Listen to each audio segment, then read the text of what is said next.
Joburg Mayor Mpho Phalatse has laid criminal charges against several ANC and EFF councillors. Now, this is after some coalition councillors suffered physical injuries when a special sitting of the City of Johannesburg Council descended into chaos on Thursday. For more on this, we're joined now by the DA's Joburg Council Speaker, Vasco da Gama. Mr. da Gama, thank you very much for your time this afternoon. I must say the scenes from yesterday were and still quite disheartening for most citizens. How did a fairly peaceful meeting turn so chaotic, though? Well, good afternoon and good afternoon to your listeners. It wasn't really a fairly peaceful meeting. I think the meeting might have started peacefully in the beginning, but when it came to item 4 and 5, obviously the ANC didn't want a particular item passed, and a few other councillors, because that particular item was supposed to be dealt with in committee. But we then overcame that and went out of committee, and then we started with the voting process of the chair of chairs, which after that would have followed the rest of the chairpersons. Mm-hmm. And only then, the chaos started.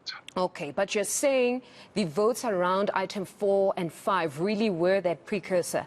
They really are what actually led to what we saw yesterday. Can you just then give us context for the benefit of those who wouldn't be privy to this information? Just talk us through items 4 and 5. What exactly were these contentious items, just for context?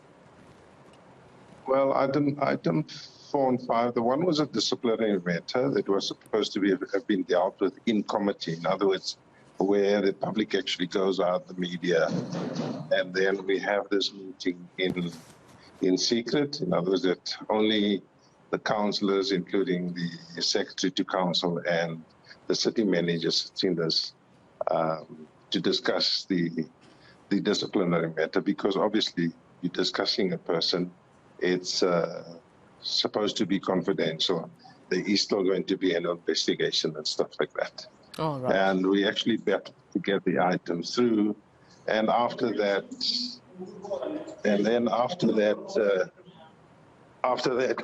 it obviously went to the chair of chairs. And when we went to that, the ANC then asked for a 30-minute break, which I obliged and obviously gave them the time to discuss whatever they wanted to discuss, and then came back.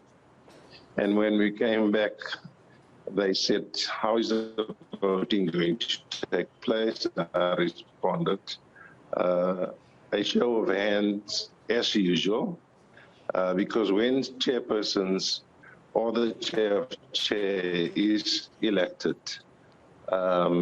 you go through a process, the person being nominated, and those that disagree would obviously get their chance to put their hand up when voting for that particular person. Mm-hmm. We had 2 candidates, yes, and obviously we had to vote for that. And they then just started disrupting the meeting. Mm-hmm. I listened to Mpho Moirana actually last night speaking to a colleague of mine, Govan Whittles. He went on to state that, in fact, that chaos should be actually placed squarely on your lap, because there are no rules that prohibit voting through a secret ballot, in as much as it's not stated, but there are no rules that prohibit, and perhaps you could have acceded to this demand to avoid such chaos. What is your take on that? No, I can't, because there's 2 sides to this. There is 2 sides to this. I've taken a ruling right in the beginning, and obviously that is a show of hands. As normal, I mean, we had checked for the past 20 years. It's never changed. And then all of a sudden, political parties then demand for it to go into a secret ballot. Mm-hmm. But nothing... And does it make sense? Unless you want to sway the vote to one or the other way, But Perhaps that's the reason. all right, but can you confirm that in fact there is nothing in law that would prohibit you from making the decision to say, in fact, they can have it through secret ballot? No, there's absolutely nothing in law. But remember that there was agreement with political parties. You've got a whip that is supposed to discuss these issues before the time. But the chairperson has the prerogative to obviously decide what the process is going to be. I kept it at normal. Apologies to interject there, but we've listened to the Mayor, Dr. Mpho Phalatse.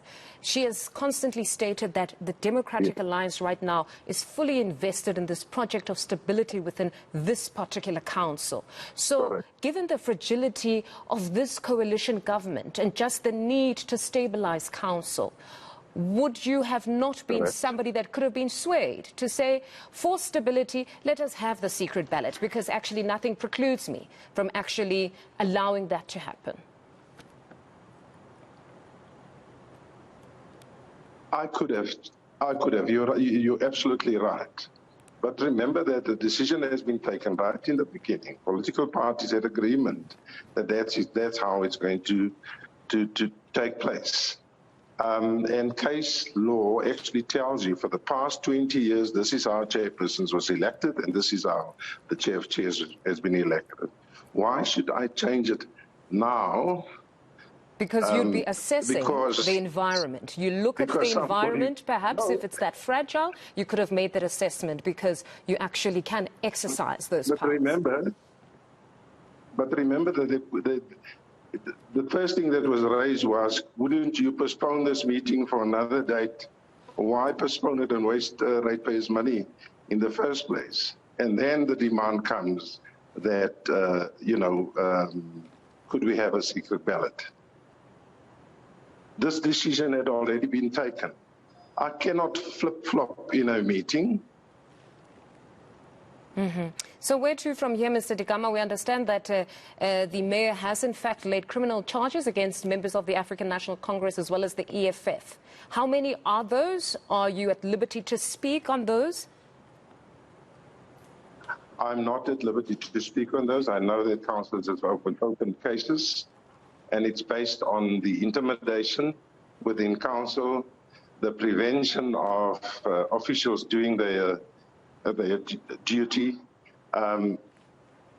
not keeping to the COVID regulations, going around screaming and singing amongst other councillors.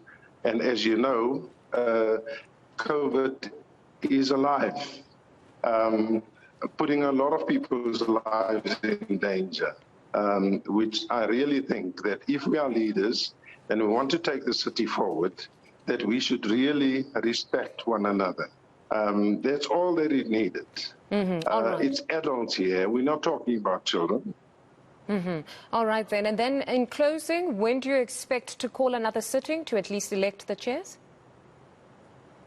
It's called Tuesday at 10 o'clock. Tuesday, 10 o'clock. All right. Thank you very much, Mr. da Gama, for joining us. That's Vasco da Gama, Joburg Council Speaker for the Democratic Alliance.